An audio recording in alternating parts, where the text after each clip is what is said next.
athletic forward. Top rope, what a cross body. Low and on. If you come at the king, you best not miss. Acknowledge us.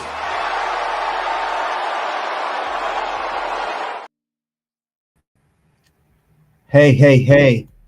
We are here at the Red Carpet Ring. We're here to talk about WWE SmackDown, a recent episode of SmackDown. SmackDown results, Tornado Tag Team Match, United States Championship.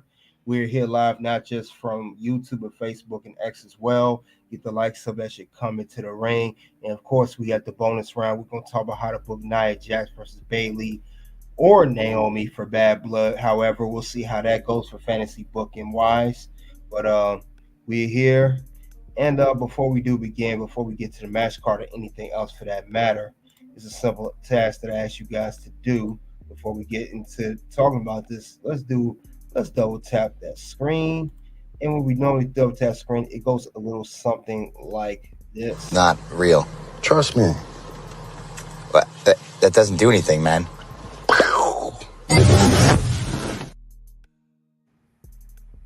So yes, let's see who came into the ring before we begin. While we talk about WWE SmackDown, Mr. Goodbray Reaction, salute to you. Thanks for coming out. We're going to talk about this show here. We'll go over each part of the show, go over what my rating is for WWE SmackDown. Of course, go over what went wrong with SmackDown, and then we will enter the bonus round. So we will enter the beginning. We'll start first round right now, talking about SmackDown. But before we do, let's go over the match card, shall we, and see what was advertised as follows. So we got Roman and Cody doing their meet they was going to have at the Georgia Tech field. We have a one-on-one match, Andrade challenging LA Knight for the United States Championship. Then we had a Tornado Tag Team match.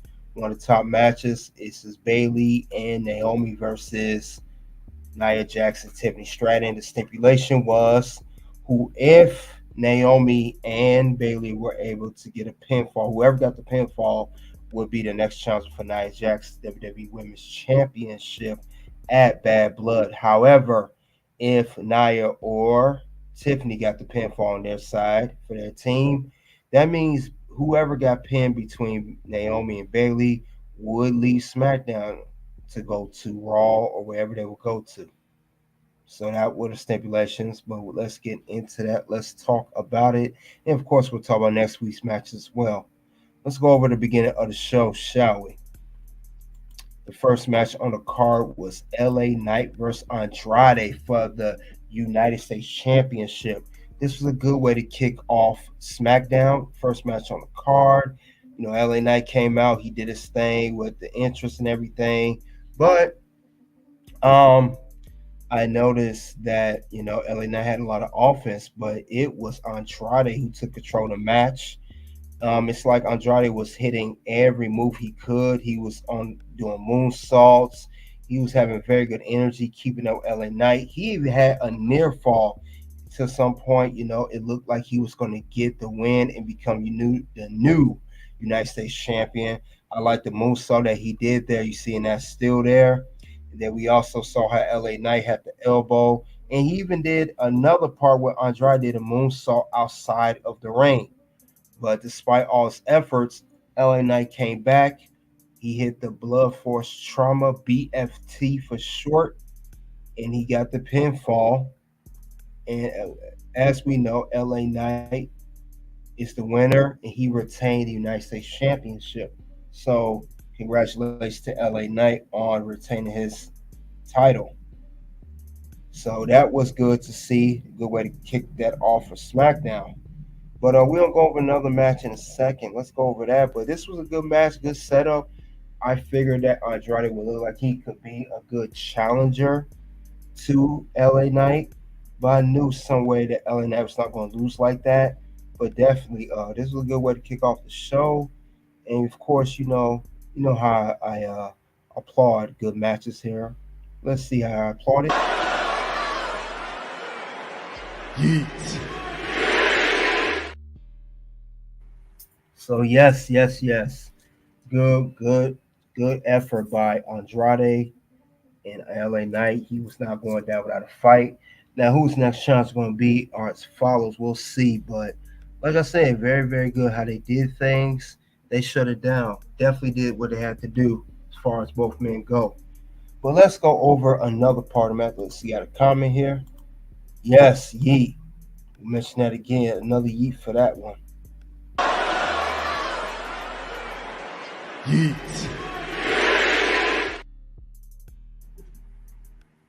So yes, yeet, yeet. Yeet it is. Let's go on to the next match, shall we? Next match was Apollo Crews versus Giovanni Vinci. Now, you know, last week he was pinning, what, 5 seconds? This match was a little bit longer, not much longer. Not much to talk about. Giovanni was pinned. He was pinned about a minute, minute and a half tops. Was not long at all. I guess they're building a storyline with Giovanni. I know they're repackaged him, whatever, similar to his own NXT gimmick, the Playboy, whatever. And it was very short and pretty much useless. But other than that, though, you know what? There's no more you can do here. I guess they're doing that. I felt like it was open mic night when they did this match. Who the hell told you tonight was open mic night, bitch? So that's how I felt when they was doing this match. Wasn't too big on this one, but Giovanni lost again to Apollo Crews. Real fast match. But let's get to the wrestling matches on the card.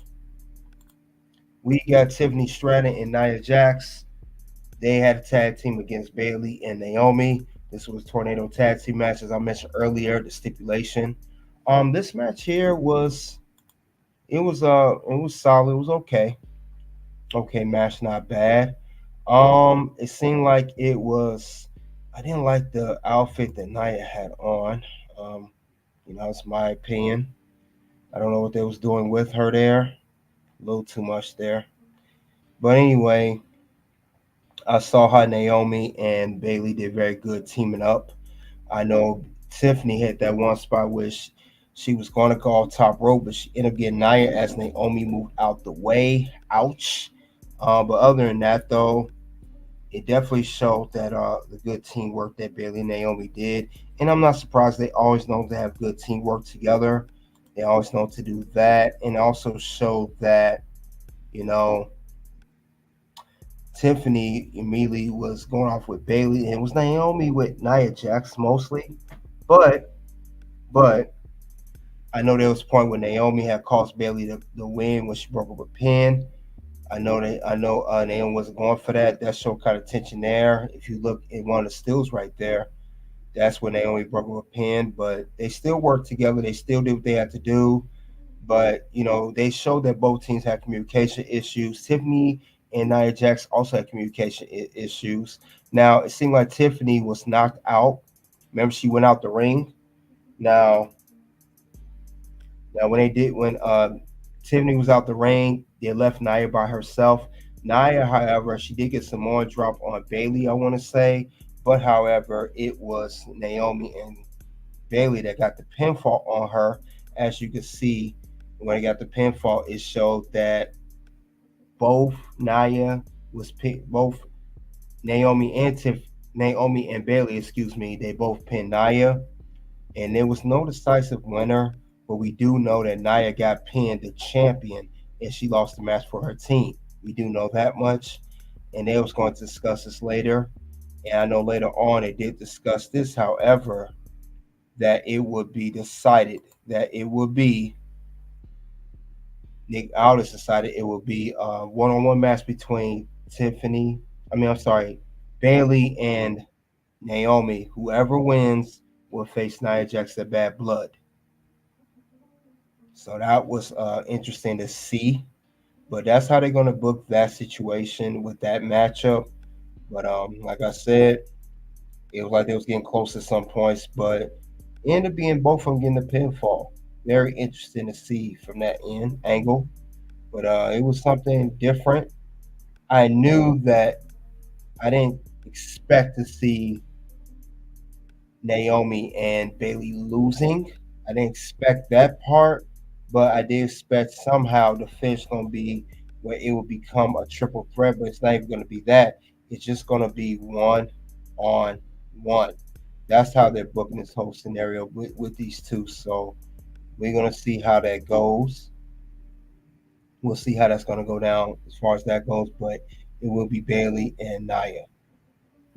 Bayley and Nia, or Naomi and Nia. It's going to be one or the other at the end of the day. So only time will tell how that's going to go for next week. I don't know how they're going to do this one, how the book is going to go. I will explain more of that in the bonus round, however. We'll explain more about how that's going to be finished and how the situation will be. But it's going to be one, definitely going to be one. But other than that, I do see how this is going to be situated with these two, because it's steaming up between Nia being the champion. She's going to need a new challenger. She's going to need a new one, and we're going to see who that's going to be necessarily. It could go either way. Let's see what you guys got to say about that. Hana Heidi said they should win because they got some cake. Yeah, definitely they do. Definitely do have that. Can't deny that at all, not one bit. Not for a split second. But other than that, though, there were, before we do get to the main event and other matches, there were some segments backstage. There were some other segments going on that we'll get to in a second, though. But other than that, though, this I will say there was a very fast-paced SmackDown.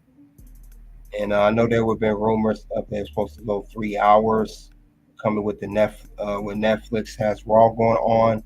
I don't know how that's going to go necessarily, but I don't know if we're going to have two shows that's going to be 3 hours every week. So I heard that's rumors about that. I've been keeping my eyes open, been listening, but I don't know how it's going to be figured out. I do know that's rumored. So if we do get 2 shows for 3 hours each, then we do. If we don't, we don't, for that matter. But we're gonna see what the next move's gonna be as far as that goes. I don't know if they're gonna do that. USA might do it. I won't be surprised if they do. I'll say they will, because Raw is not going to be it's not on USA Network no more after the New Year. But I'm not sure. I'm not sure how they're gonna figure this out, because it could leave a lot more room open for the other characters on the show for SmackDown. So we'll have to see how that's going to be booked. I'm not crossing my fingers on this. It's either yay or nay how that's going to go. That's the only way I can see that happening. But other than that, though, that was the end of that whole thing with Nia in the tag team match and the finish, of course. So you guys let me know what you thought of that finish of Nia being challenged potentially by both, and I'll get more into that. But other than that, though, let's talk about a segment. Now, it was a segment here of Melo and Andrade. Now, Melo, he mocked Andrade after losing, and this led to a fight backstage. And they're going to be scheduled to have another match for the series that they have, which is currently Andrade's up 3-2. So that'd be this will be a 6th match. So him and Andrade will have another match, and I'm sure that Melo will win, and then they'll lead to a best of 7 series. That's how I see that going. But that was right after the match, and I knew that this is far from over. People thought Melo was going to interfere in the match between Andrade and LA Knight for the United States Championship, but he didn't. He just got him afterwards. But I'm interested to see how this is going to go, since I knew this was not over. Let's move on to the big segment of the night. Roman Reigns and Cody Rhodes segment. We know that they were meeting at the Georgia Tech Field Arena. This is the alma mater of Roman Reigns. This is where he played football. Then he went to the CFL to, of course, come to WWE. But other than that, though, this is a good segment. Roman's, Cody went in on Roman, guys. He went in. I just want to notate that he went in. Cody was cooking Roman, but Roman was cooking him.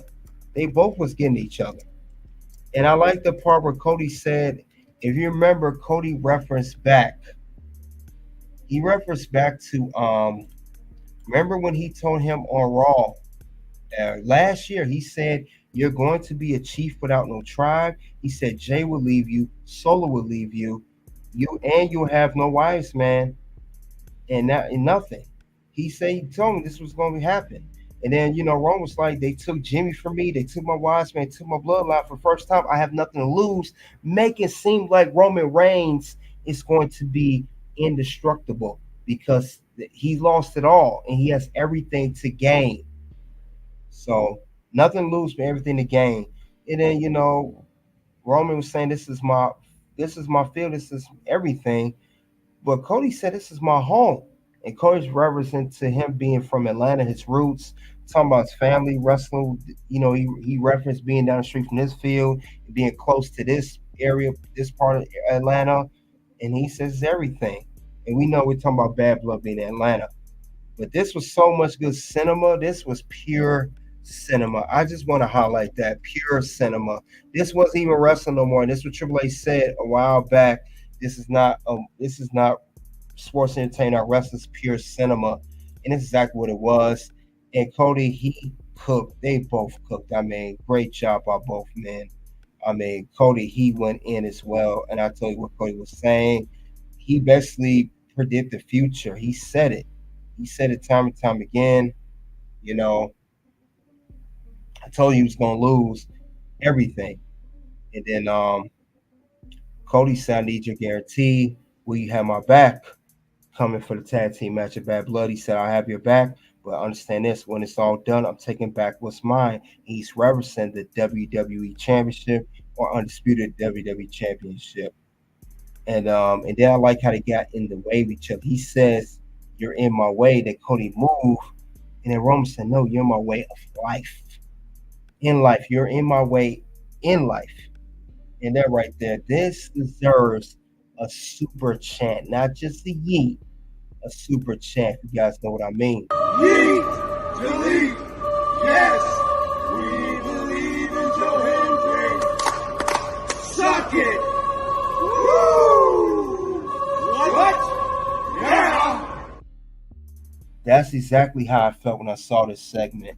It was pure fire with these two going off. They did not leave no holes in the storyline. Both of these two was letting everybody know what the deal is, what time it is. So kudos to Roman and Cody for doing their thing. I liked everything they was saying. Because he let Cody know Bad Blood's not gonna change anything. No matter if they win or lose, he's coming for the WWE Championship. And then Cody said, this is not yours. The WWE's not yours. As he stated before, his title's not yours. It's his. So this rivalry between Cody and Roman is still ongoing and it's far from over. Goodrich said there will be next Sheamus and Cesaro. Yeah, there'll be a tag team. Definitely pure cinema here. Now we're gonna talk. Now we talked about the segments here. Let's talk about as well. We got the main event here. In the main event, we already know. The main event was, Kevin Owens. It's supposed to be Kevin Owens and, DIY versus Bloodline. 6-man tag as announced earlier. But before the match started, the DIY was taken up by Bloodline. And Street Profits came in for the save. And they made this match that much better. And this was a very good match, by the way. Montez Ford brought the energy like no other. Dawkins doing it with his thing. And KO being KO, he does what he does best in the ring. But, I knew this would end a certain way. Jacob Fatu was he made up for Tonga Lord, how he botched and everything.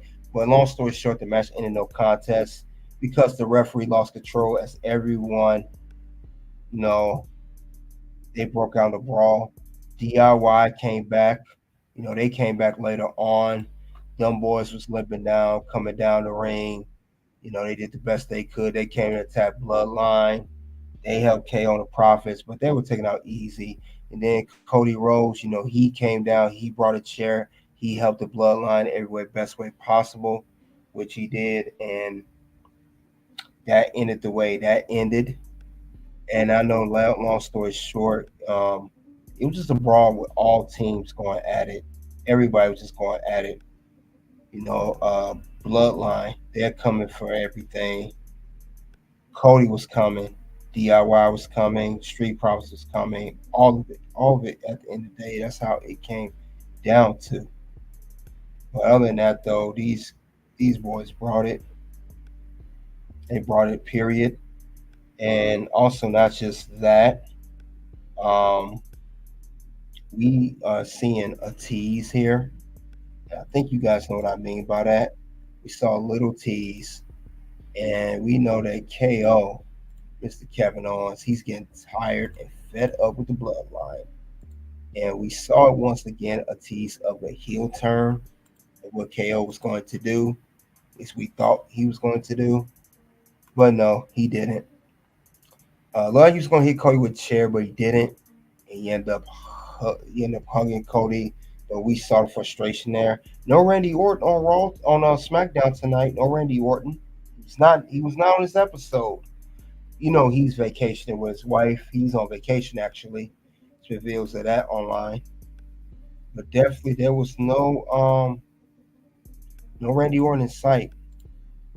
But this was a solid episode.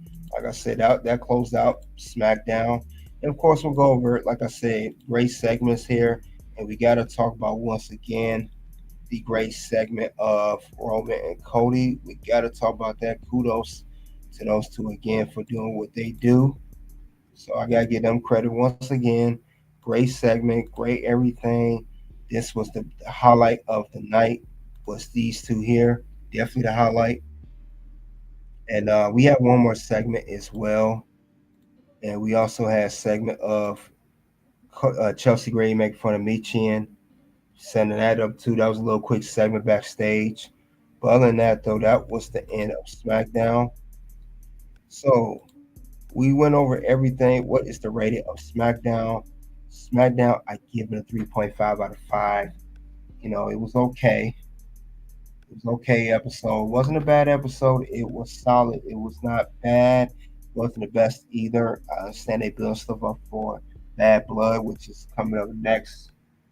I want to say next 2 weeks, October 5th. But I give it 3.5 out of 5. Now, with that being said, we will go over what went wrong with SmackDown. We'll go over that right now. Normally, we go over what's the main issues with the show, what went down, what transpired pretty much. And I know we'll go over a few things of what went over at SmackDown. But before we do go over that, we'll go over, like I said, we'll go over next week's matches. And we saw this already earlier. I'll talk about it again.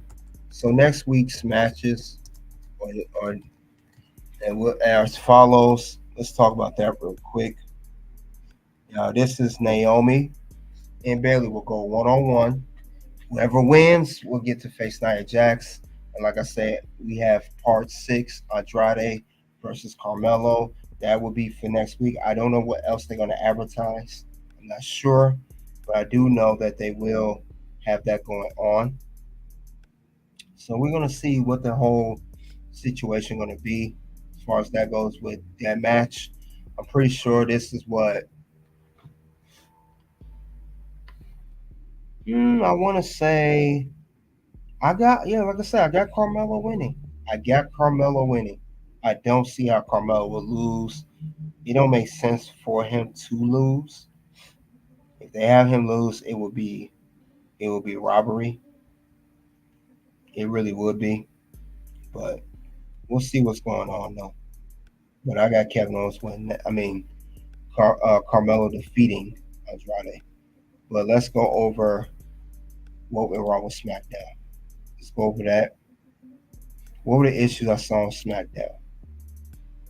What and normally, like I said, we'll get to some things I just was not, I didn't understand. We'll get to that. Speaking of Naomi and Bayley, it's one of the things I did saw wrong with SmackDown.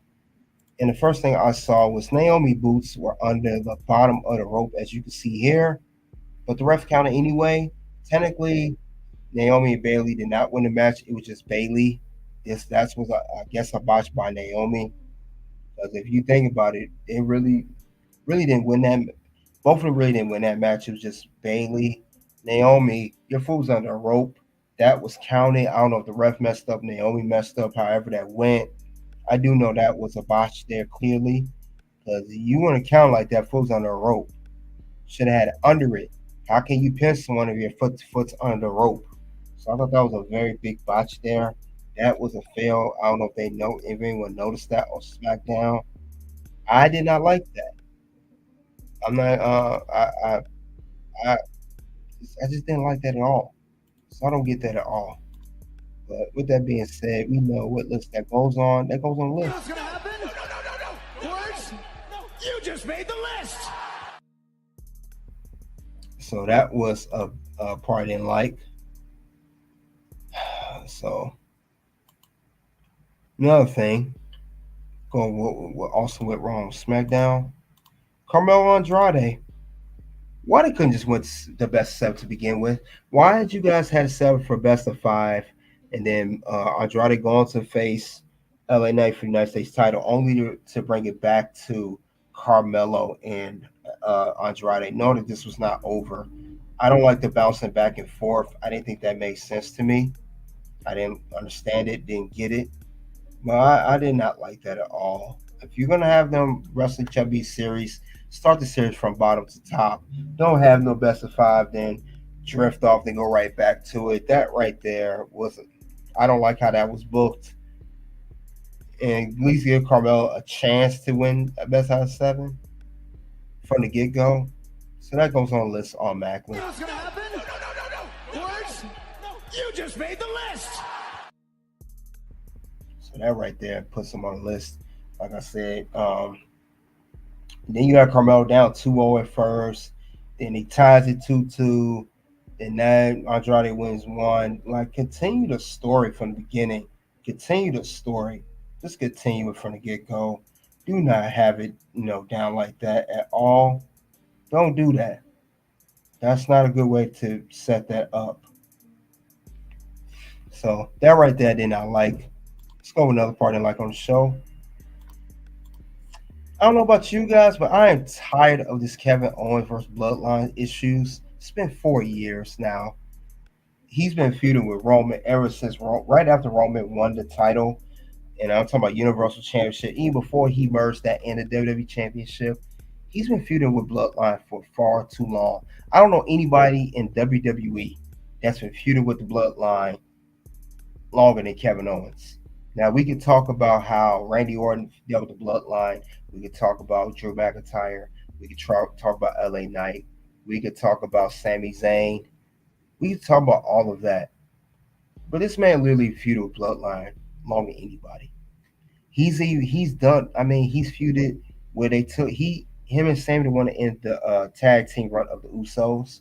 He challenged Roman countless times for this championship when Roman was champion. He fought him at 2 Royal Rumbles. Last year's Royal Rumble, and I think in 21. I mean, enough is enough. I'm tired of this whole thing. Kevin Owens has to move on and do something completely different. You can't have KO out there just continue to feud with Bloodline forever. I don't care how you slice it. I'm tired of saying Kevin Owens versus Bloodline. He literally fought 2 different reincarnations of Bloodline.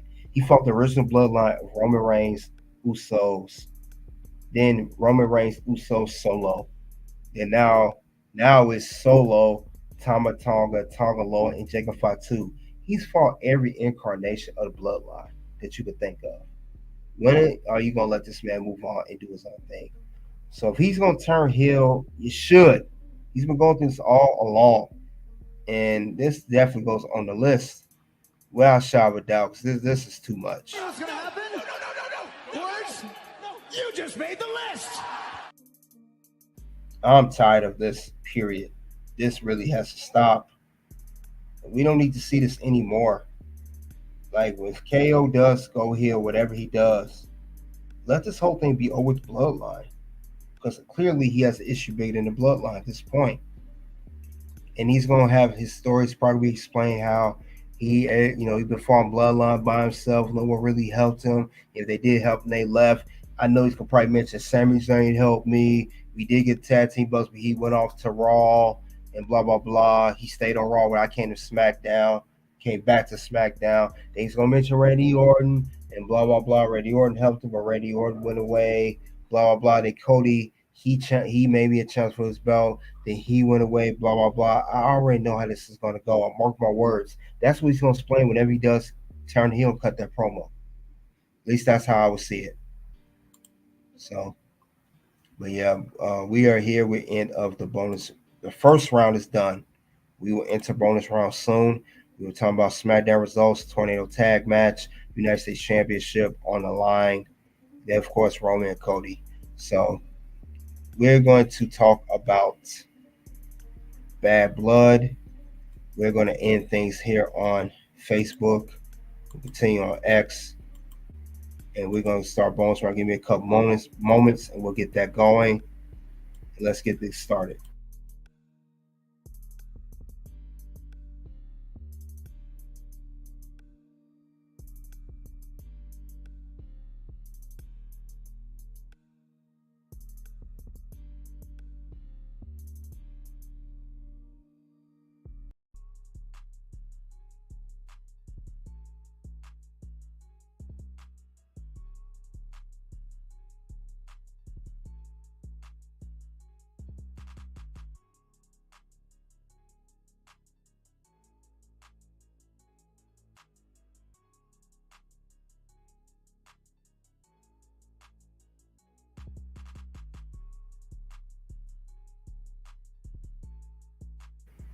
All right. We at the bonus round. We're gonna talk about how to book Nia, Jax versus Naomi, or Bayley, or triple threat match for the Bad Blood for the women's WWE Women's Championship.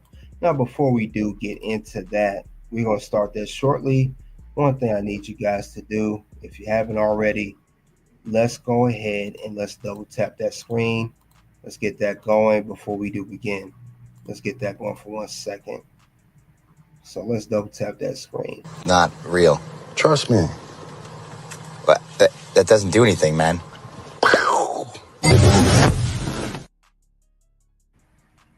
So let's double tap the screen. Let's get it going. Now, bonus round here, we are going to talk about Nia Jax. We know she's been champion since SummerSlam. We also know she's one queen of the ring. She's been on the tear. Nia Jax been doing her thing since she's been back, and I applauded her current run. She's been doing very great. No botches, no mistakes, no anything. But this is going to be about the WWE Women's Championship, and this is Nia Jax. Who the next challenge is going to be? It's going to be Bayley, Naomi, whoever's going to be. Let's get into that shortly. Tyler, elder salute to you. So we got Nia Jax. She's the champion. Now, we don't know next week what's going to happen between Naomi and Bayley. Now, let's go one of three ways. Now, we could first get Naomi can win next week. Maybe we get Naomi. Maybe she be the one to challenge Nia Jax for the WWE Women's Championship. Maybe that's the case. Could we get this match if Naomi wins next week? If we do that scenario, that could be a good one. Naomi could be one to be the challenger for the belt. She could go against Nia. She give her a run for her money. You name it. She could very well do that. Could very well do it. Now, the thing about it is, Naomi hasn't won a championship in quite some time. Years, actually. want to say 17, 18. But if it is Naomi and Nia, Naomi could very well maybe try to get Nia. But I think what it is, it'll be Nia's dominance and strength and size be too much for her. And I think it could go either ways or it could be a shocker. But I think at the end of the day, we could get Naomi winning the WWE Women's Championship. That would be a shocker if she does. Maybe she gets a roll up, maybe a quick pinfall. Or I think what might happen is Nia Jax will retain her WWE Women's Championship if that's the book scenario that they go with. If that comes down to Naomi winning next week and challenging Nia at Bad Blood. Now that's one scenario. Another scenario, another scenario that could go down could be Nia Jax versus Bayley. Remember, Bayley did not ever get her one-on-one singles rematch for the WWE Women's Championship since Bayley was the previous champion before Nia, and she lost at SummerSlam. So maybe Bayley finally, she wins next week against Naomi, and she finally gets her one-on-one rematch. Bayley could get close. She could even shock us all and win a title again. Maybe, Nia, dominates throughout the match. She gets tired. Bayley come make a comeback and win. Maybe Bayley does regain the women's championship. Maybe that's the case. Maybe, we have Bayley win a title again, and maybe that lingers on to, Tiffany cashing in on Bayley. Who knows? But I think the realistic scenario would be Nia Jax defeating Bayley again and retaining the WWE Women's Championship. That could be the case here. Or if it's not either she have a singles one-on-one against Bayley or Naomi, we could land ourselves in a situation. It could be one. You never know what it could be. And I think, if it's not one of those two that's going to be one-on-one against, if it's not going to come down to Naomi or Bayley singly, we're going to get what most people are expecting anyway in the first place. And I think that's where it's going to go. It's going to come down to Naomi versus Bayley versus Nia for the Women's Championship, a triple threat match. And we can have that going. And like I said, Naomi and Bayley could team up on Nia. We saw that tag team match on SmackDown. They could very well, get the advantage over her. But then I think it'll cause friction between Bayley and Naomi. They'll go one-on-one pretty much. And I think while they face on each other, Nia could, get back, collect herself. She takes them both out. And I think that result will be the same. Nia Jax retaining the WWE Women's Championship. That could very well be the case there. Do not be surprised if that's how it's going to go down between those two. It could very well be. It could very well be that. I wouldn't be surprised if that's what the case is going to be. So it could be, all of that. Now, Nia, she can, like I said, she has what it takes to come out. She has what it takes to come out to do that. I wouldn't be surprised if Nia is still standing tall as champion. Do not count Nia out because Nia's been on a run. She's been on a tear. She's been shutting it down. I wouldn't expect anything short of spectacular from Nia as far as a dominant champion is going to be. So do not count that whole scenario out. Period. I wouldn't. Now, the thing about it is, despite all the efforts, Nia's putting them all down one by one. She shut it down. The thing about it is, we could get a shocker. We could, and it could come out of nowhere like Randy Orton. What do I mean by that? Well, just because Nia's a dominant champion, just because if she does defeat Naomi and Bayley in the triple threat match, just because of that, I mean, it could end in one way. And the reason I mean that is we could at the very end, just because Nia wins everything and retains, we could get that big shocking moment at the end. We could have that big one, and I think you guys know what I mean by that. We could get a big shocking moment at the very end of the paper or the PLE when Nia does retain, and we could very well get someone coming down the ramp, cashing in, and we're talking Tiffany Stratton. Could Tiffany Stratton be the one to cash in that night? Does she pick to cash in at Bad Blood after Nia finished off her triple threat, or it's a one-on-one match, whatever the case may be? We could get that. Now, I know that that's a problem on the bank cash, and they usually wait till after New Year, but we could get that. Very good possibility. Jason Wallace said Tiffany will come out and cash in Money in the Bank. Yes, a possibility. You're right. Very well. You gotta give a yeet for that one.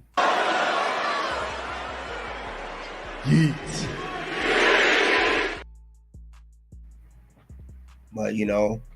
But that's a possibility. I don't see her cashing in that night. I see Nia retaining regardless. I don't see Tiffany cashing in. I'm just saying she could, but I don't see it happening. She will cash if Nia loses. Yes, but I don't see Nia. That would be a short run for Nia.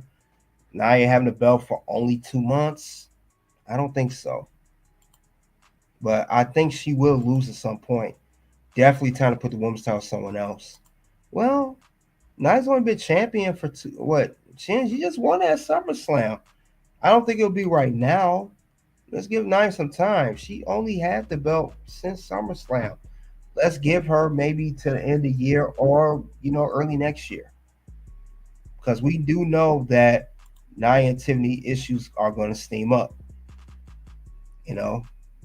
And I do see, and when it does come down to it, whether it's a triple threat, Nia can pin either retain title. It don't even have to be Bayley or Naomi. She could pin either. Like I said, these two could team up. They could get the first half, but then they're going to battle. But do be surprised if Nia Jax makes a big comeback. Or Tiffany Stratton can almost cost Nia the title too. Maybe Tiffany comes down. She's distracting the match. Nia could lose her focus and almost lose. And that's going to cause friction. And then maybe this will it cause her to do the cash in. That could be any scenario. I do expect Tiffany to come down during the matchup to show distraction. That's if Nia is being dominated too much and she can't keep up. She did get pinned in the tag team match. That's why it is coming to Naomi and Bayley to pin her. So, Gilbert said Nia has done nothing with title but put Money in the Bank over. Yeah, that's true. If anything, it seemed like Nia was good as just winning Queen of the Ring before she won a title. But I do see where you guys are going. I agree. It's time to move forward with the title because Nia has not dominated as much as we would like her to. But I do see them putting the belt on Tiffany probably end of this year, maybe Survivor Series, the end near that, or beginning of the year like Royal Rumble type. Because she was better when she won Queen of the Ring. She was better when she was competing. She's more of a challenger than a better champion. And that's unfortunate. Bring back Alexa, we want Bliss. Well, yes, they still say she's gonna come back. Will she be on the Raw brand or the SmackDown brand? Who knows? She may go to the Raw brand. Now, if she comes to SmackDown brand, Nia's losing the belt, definitely. If she goes to the Raw brand, then that's a whole different scenario. But we're going to see what's going to happen with this whole scenario with Nia Jax and this whole women's title picture. Now, do I see Nia holding on for a long time? No. I don't see her holding on for that much longer. The chances of Nia having a super long title reign, slim to none. No. I don't see her hold on to the belt for a long period of time because she made her mark. And I think that's a way she won the title of her dominating, doing her thing in a great way of making her the large champion, a dominant, woman that's, big. She's dominant. She's that build. She's that build. And I think her time with the belt is coming near to an end. And another reason I say Nia is going to lose the belt. She's more of being liked so much. She's not the real heel. The crowd is not really booing her as much. If you notice, the crowd is really cheering her more than booing her. So when you do that, you're supposed to be a down the heel champion. That's not going to work for WWE. No, brother, it doesn't work for me right now, you know. So that doesn't work. So that's why I think her belt's going to lose. She's not really looked as a heel. She's more babyface. She's smiling, having these segments with Tiffany. I don't see that happening. You know, Good Wrestler, I called this 3 months ago. Everybody wants to put title on her. That's because she did so well when she came back. We was astounded by how she did well in her, her return to WWE. She wasn't botching, she wasn't hurting nobody, and she was actually wrestling how she should have wrestled the whole time. But now the fairy tale of Nia Jax being a dominant champion has come to an end. And I think Tiffany should be champion at this point because that's what they want anyway. They already teased the whole cash in time and time again. That's what they've gotten. We've been seeing that. But now it's time to do that. It's time to make a change. Let's see what I was going to say. Same thing with Cody. Everybody wants the hot shot at the time for getting the story makes champion, not the character. Yeah, true. True. Cody don't need to lose the belt. He's set to have a year-long title reign. He'll lose in next year's WrestleMania. Nia, I think she loses the belt because she's not over as a heel anymore. She's more of a babyface. And heel is the person holding the money back contract will be Tiffany. It'd be more fitting to put the belt on her now than it is on Nia. At least that's how I would book the whole scenario as far as that goes. That's the only thing that would make sense in this case if you're going to put the belt on her in that way. But, that's my opinion. You guys, have your opinions. But I know something's about to change very soon with that belt and the whole run. And I have nothing else to say other than that, but I do know that's all I have regarding how to book Nia Jax as the women's champion. Who will she lose the belt to? Will she lose it to? That's how I would book it. Is she going to go against Naomi or Bayley? Or will it be a triple threat match at Bad Blood? Will Tiffany cash in? That's how I would see it, though. But I do see a shift changing with the women's title picture very soon. These people book them up to the title win. They have nothing for if they win title. That is a recurring thing. We saw with Bayley. We see it now with Nia. I do see that. You're right. You got a good point there. You guys don't let me know what you think of the whole booking scenario. Where they going to go with Nia next? Is she going to be it's going to be triple threat more likely? Does she lose the Bad Blood? Does she retain the Bad Blood? Is Tiffany cash in? She don't cash in? They show a tease or whatever. Yeah, same with Liv too. That's right. You guys let me know what you think of the whole scenario. I would like to hear you guys' thoughts and points on that because we are headed to Bad Blood and there's going to be definitely changes happening very soon. Soon two videos will pop up. You guys click the links below. You guys let me know what you think. Liv next opponent, who knows? I don't know what's going to be after Rhea. Only time will tell. Maybe Alexa does come in for that. But you guys let me know the links below. Click the links.